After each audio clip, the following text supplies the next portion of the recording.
Good morning बेटा। हम parallelogram law of vector addition कर चुके हैं, उसके क्वेश्चंस कर चुके हैं। लास्ट क्वेश्चन है मेरा, the magnitude of resultant of two vectors. Magnitude of resultant of two vectors की दो वेक्टर्स का जो रिजल्टेंट है उसका magnitude is equal to magnitude of either vector. दोनों कैसे वेक्टर बेटा? इक्वल वेक्टर, तो दोनों का मैग्नीट्यूड क्या सेम, और वो मैग्नीट्यूड किसके इक्वल है? मैग्नीट्यूड ऑफ रिजल्टेंट, रिजल्टेंट के मैग्नीट्यूड के इक्वल। तो एक तरह से हम क्या कहें, magnitude of resultant vector R is equals to magnitude of vector A also is equals to magnitude of vector B. Clear है first line? The magnitude of resultant of two vectors is equal to magnitude of either vector. उनमें से किसी भी के भी equal है। तो ऐसा कब हो सकता है? जब वो दोनों इक्वल हो, और उन्हीं के इक्वल क्या हो? हमारा resultant vector R. At what angle are the two vectors inclined? तो दोनों के बीच का थीटा एंगल हमें क्या करना है? कैलकुलेट करना है कि दोनों किस एंगल पे क्या इंक्लाइंड है। कंडीशन क्या है हमारे पास? R is equals to magnitude of A magnitude of B. क्या कहें हम? According to parallelogram law of vector addition,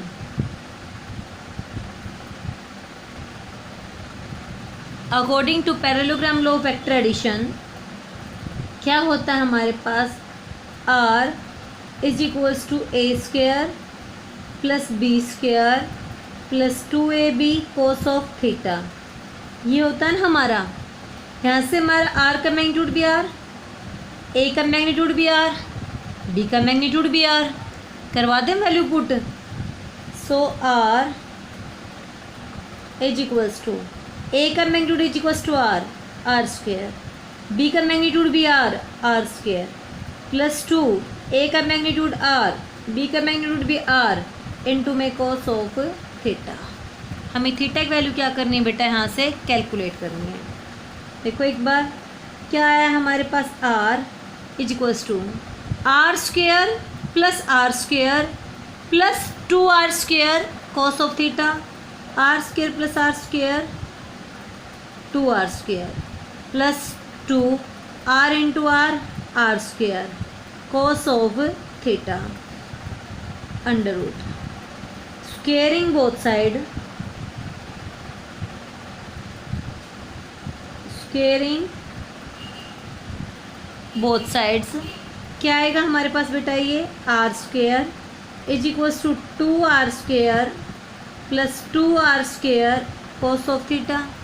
हम इस 2r स्क्वेयर को जिस पूरी टर्म के साथ क्या है प्लस इधर भेज देते हैं। क्या आ गया बेटा हमारा? R square minus 2r square is equals to 2r square cos of theta. R square minus 2r square minus R square is equals to 2r square cos of theta. R square से R square cancel, minus 2 cos theta के साथ किसमें? Multiply में। इधर आके 2 क्या हो गया हमारा? Divide is equals to cos of theta. Cos theta is equals to -1/2, cos theta is equals to -1/2 when theta is equals to 120 degree. So क्या कहें हम? Angle between two vectors is 120 degree. इस तरह से आपको पैरेललोग्राम लॉ का use करके सारे क्वेश्चंस क्या करने थे? सोल्व करते थे। नेक्स्ट पॉइंट पे चलते हैं, नेक्स्ट टॉपिक पे चलते हैं बेटा। अपने हमारा नेक्स्ट टॉपिक है polygon law of vector addition.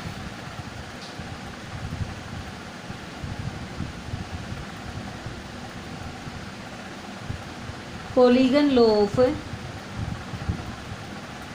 Vector addition. बेटा हमने इससे पहले ट्रायंगल लॉ पढ़ा, फिर हमने पैरेललोग्राम लॉ पढ़ा, और अब हम पढ़ेंगे पॉलीगन लॉ। क्या था इन दोनों में? पहले देखते हैं, एक बार थोड़ा सा रिवाइज करते हैं। ये कहता पॉलीगन लॉ, पॉलीगन लॉ से पहले हमारे पास आ चुकी है ट्रायंगल लॉ और पैरेललोग्राम लॉ।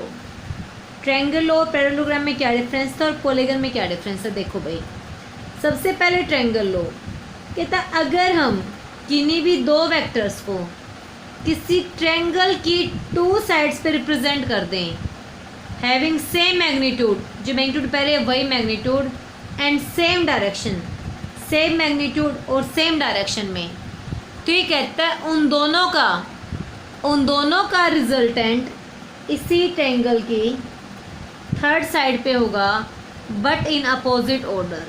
तो ये क्या होता था आर, ए और बी का रिजल्टेंट। इसके लिए क्या कंडीशन थी, दोनों का ऑर्डर क्या होना चाहिए, same. If two vectors can represent on two sides of A triangle in same magnitude and same direction having same order then the resultant is on third side but in opposite order। इस order मतलब word का मतलब मैं आपको बता चुकी हूँ। order का मतलब है जहाँ से फर्स्ट ख़त्म हो रहा हो, अगर वहीं से सेकंड शुरू होता है तो order सेम है, लेकिन अगर जहाँ पे फर्स्ट ख़त्म होता हो वहीं पे सेकंड वेक्टर भी हमारा वही पॉइंट क्या है, सेकंड का टर्मिनल पॉइंट, तो हमारा order क्या होगा, अपोजिट। तो ये हमारे पास क्या था, ट्रायंगल लो। फिर हमारे पास क्या आया था बेटा, पैरेललोग्राम लो। पैरेललोग्राम लो मेनली किसके लिए था, को इनिशियल वेक्टर्स। कह रहा है अगर टू वेक्टर्स का इनिशियल पॉइंट क्या है, कॉमन, को प्लेनर वेक्टर्स का इनिशियल पॉइंट क्या है, कॉमन, तो ये कहता है इन दोनों का रिजल्टेंट, और हम इन दोनों वेक्टर्स को किसी पैरेललोग्राम की टू साइड्स पे क्या कर सकते हैं, represent. These two vectors can represent on two sides of a parallelogram in same magnitude and same direction then their resultant is lying on the diagonal। तो इनका रिजल्टेंट कहाँ पे लाई किया था, डायगोनल पे लाई किया था। कौन सा diagonal, which is passing from their common point. इस डायगोनल पे इन दोनों का क्या किया था, रिजल्टेंट लाई किया था, और हमने आर की वैल्यू निकाल चुके थे हम। रिजल्टेंट आर चाहे ट्रायंगल का हो चाहे पैरेललोग्राम का, मैग्नीट्यूड कितना आया था बेटा हमारे पास, a square plus B square plus 2ab cos of theta. अब हम डिस्कस इसका करेंगे पॉलीगन लो का। ये कहता है पॉलीगन, इनके लिए क्या थे हमारे पास, दो वेक्टर्स। पॉलीगन लो के लिए हम n वेक्टर्स का रिजल्टेंट कैलकुलेट कर सकते हैं। क्या कर सकते हैं, हम n वेक्टर्स का रिजल्टेंट कैलकुलेट कर सकते हैं। ये कहता है लेट हमारे पास n फ्री वेक्टर्स हैं। क्या है हमारे पास n वेक्टर्स हैं। This is vector a, clear बेटा, this is another vector B, this is another vector B, this is another vector सी, ये हमारे पास क्या c vector, this is another vector d, ये हमारे पास क्या है, डी वेक्टर। इस तरह से आपको n वेक्टर्स दे रखे हैं, A B C and D. तो कहता है पॉलीगन लो, ये कहता है अगर हम इन सभी वेक्टर्स को सेम डायरेक्शन में और सेम मैग्नीट्यूड में किसी पॉलीगन की साइड्स पे क्या कर दें, अरेंज कर दें। पॉलीगन की साइड्स पे क्या कर दें, अरेंज कर दें, like this.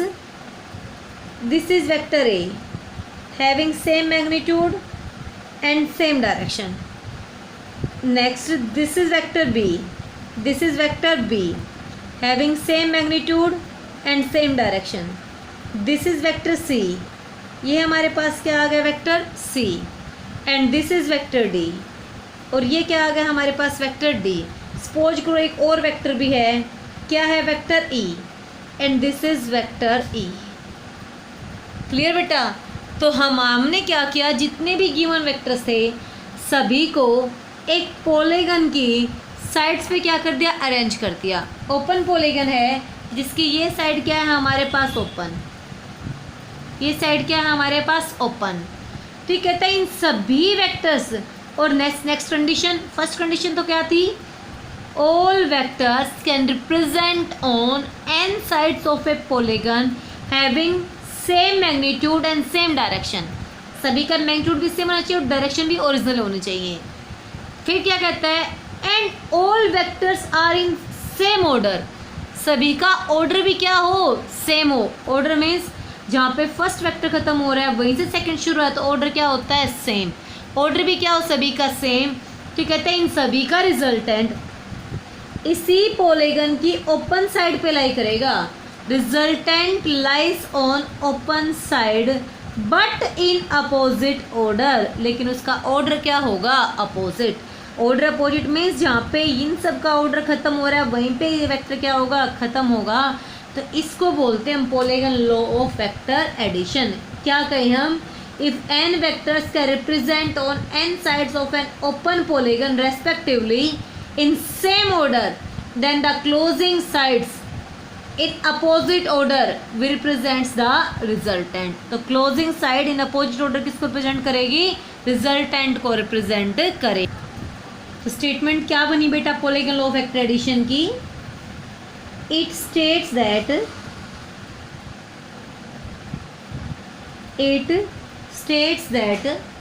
if any number of vectors, if any number of vectors act at a point, acting at a point at same time can represent on various sides of an open polygon, at same point can represent in same magnitude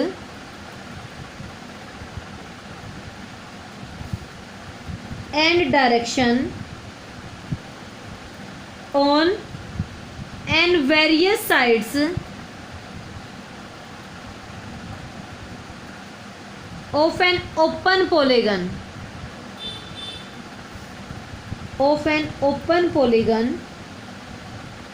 in same order,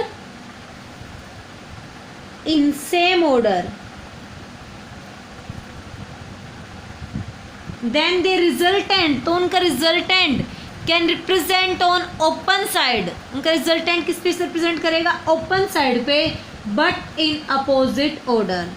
then their resultant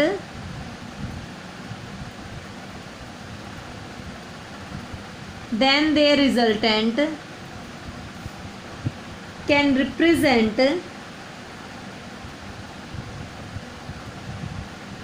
on open side but in opposite order,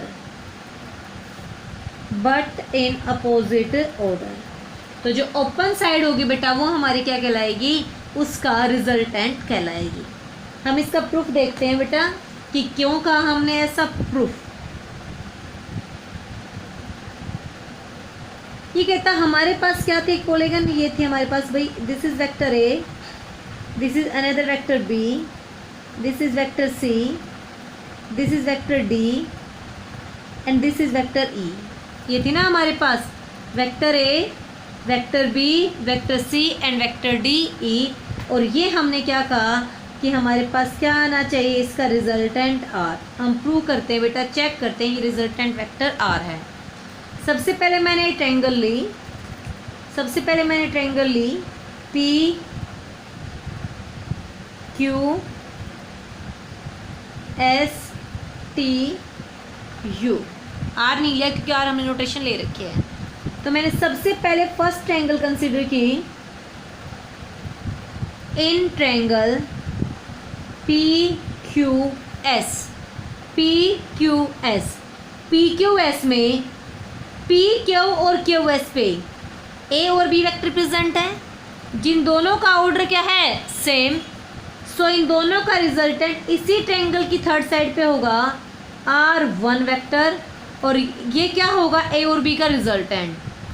then according to triangles law A and B are in same order, so they resultant on third side of triangle but in opposite order.